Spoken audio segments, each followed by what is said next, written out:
सभी आध्यात्मिक जिज्ञासुओं को मेरा प्यार भरा नमस्कार। मैं रीटा चौधरी ब्लेसिंग्स टीम दिल्ली से बोल रही हूँ। दोस्तों, सत्य की खोज ही आध्यात्मिकता है और ये सफ़र शुरू होता है जब हमारा शरीर और आत्मा भूतकाल की दुख भरी यादों और वर्तमान अंधकारमय जीवन को और बर्दाश्त नहीं कर पाते। हम ईश्वर के समीप आ जाते हैं और पूरी तरह से अपने गुरु अथवा ईश्वर के प्रति समर्पित हो जाते हैं। इंसानियत के धर्म को जानने लगते हैं। प्रार्थना और ध्यान हमें वर्तमान में जीना सिखा देते हैं। आज मैं आपका परिचय एक प्रसिद्ध लेखक, पत्रकार और डॉक्यूमेंट्री फिल्म के निर्माता रुज़्बे एन भारूचा से करवाना चाहती हूँ, जिन्होंने अपनी पुस्तक फ़कीर में अपने एक पात्र रुद्र के द्वारा जीवन के वो द्वार खोल दिए हैं जिन्हें अपनाकर हम एक सफल और सकारात्मक जीवन जी सकते हैं।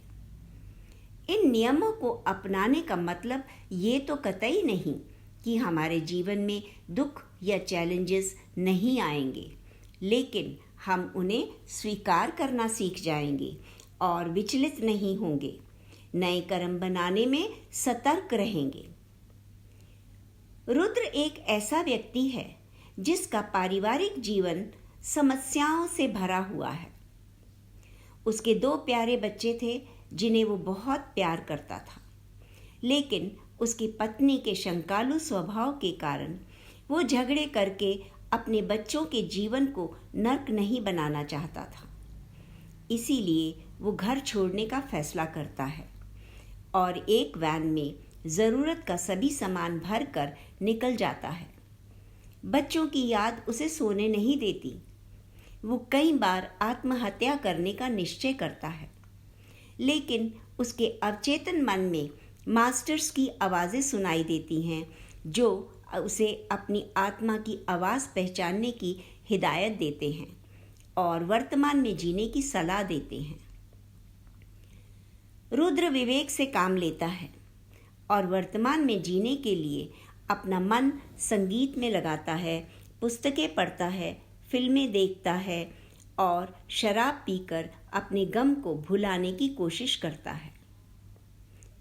कई बार तो वो कई दिन तक वैन में ही रहता है, बाहरी दुनिया से संपर्क ही नहीं रखता। एक तो उसकी वैन में घर की सहूलियत का सारा सामान था और दूसरा वैन में उसे माँ के कोख जैसा सुख मिलता है। रुद्र को शिरडी साईं बाबा पर बहुत विश्वास था। उसे कई दफ़ा ऐसा महसूस भी होता है कि बाबा उसके आसपास ही हैं और उसे उपदेश दे रहे हैं कि दर्द ईश्वर का दिया हुआ एक महान उपहार है जो करुणा और प्रेम के द्वार खोल देता है। एक बार एक सड़क दुर्घटना में वो एक बूढ़े और घायल व्यक्ति की जान बचाने की कोशिश करता है। हॉस्पिटल बहुत दूर था और घायल व्यक्ति का खून बहुत बह रहा था, इसलिए वो उसे उठाकर अपनी वैन के पास ले आते हैं। उसकी वैन में सब ज़रूरी दवाइयाँ थीं। उसने बूढ़े व्यक्ति के ज़ख्मों को साफ करके बड़े प्यार से मरहम पट्टी की। घायल व्यक्ति रुद्र की निष्काम सेवा से प्रभावित होकर उसे प्यार करता है और सांकेतिक भाषा में कुछ कहता है। रुद्र बहुत हैरान था कि एक तो बूढ़े व्यक्ति को उठाने में उसे उनका वजन ही महसूस नहीं हुआ और अब उनके स्पर्श से उसके अंदर अजीब सी ऊर्जा भरती जा रही थी। सांकेतिक भाषा का ज्ञान ना होते हुए भी वो उस बूढ़े व्यक्ति के सांकेतिक शब्दों को बड़ी अच्छी तरह से समझ पा रहा था। उसे ऐसा लगा कि जैसे वो साईं बाबा ही हैं। रुद्र ने उन्हें बाबा के नाम से संबोधित करने की अनुमति मांगी, जो उसे मिल गई। वे सचमुच शिरडी साईं बाबा ही थे। अब साईं बाबा अक्सर रुद्र के साथ रहने लगे। उनके साथ से रुद्र बहुत प्रसन्न था। उनकी उपस्थिति में उसे शराब पीने का भी मन नहीं करता था। वो चाहता था कि बाबा उसे कभी भी छोड़कर ना जाएं, और बाबा ने कुछ शर्तें रखकर रुद्र के साथ रहना मंजूर कर लिया।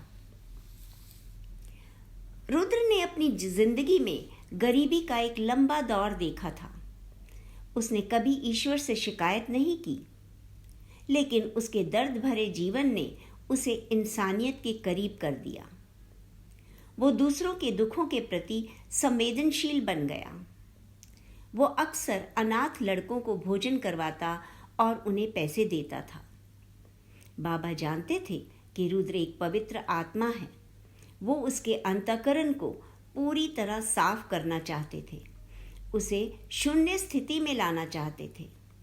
बाबा रुद्र के साथ लाइव चैनलिंग और सुंदर उदाहरणों द्वारा आध्यात्मिक उपदेश देकर रुद्र का बचा हुआ जीवन मानव के उद्धार में लगाना चाहते थे। बाबा उसे एक माध्यम के रूप में कार्य करवाना चाहते थे, ताकि रुद्र भटके हुए लोगों को सही मार्ग पर ला सके। इसके लिए उन्होंने रुद्र को माध्यम के लक्षण बताए और माध्यम बनने पर क्या सावधानियां बरतनी चाहिए, ये सब समझाया। बाबा ने उसे हमारे साथ रहने वाले संरक्षक देवदूत एवं आत्मीय देवदूतों के बारे में समझाया। गुरु अथवा ईश्वर में विश्वास की महिमा बताई।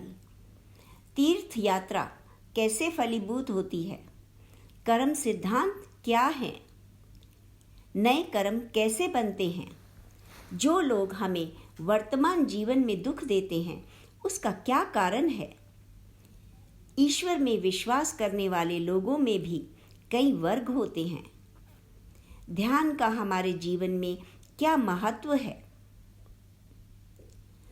रुद्र अपने जीवन की उलझनों को सुलझाने के लिए भी बाबा से अक्सर प्रार्थना किया करता था, और बाबा सही समय पर सही उदाहरणों के द्वारा सुलझा दिया करते थे।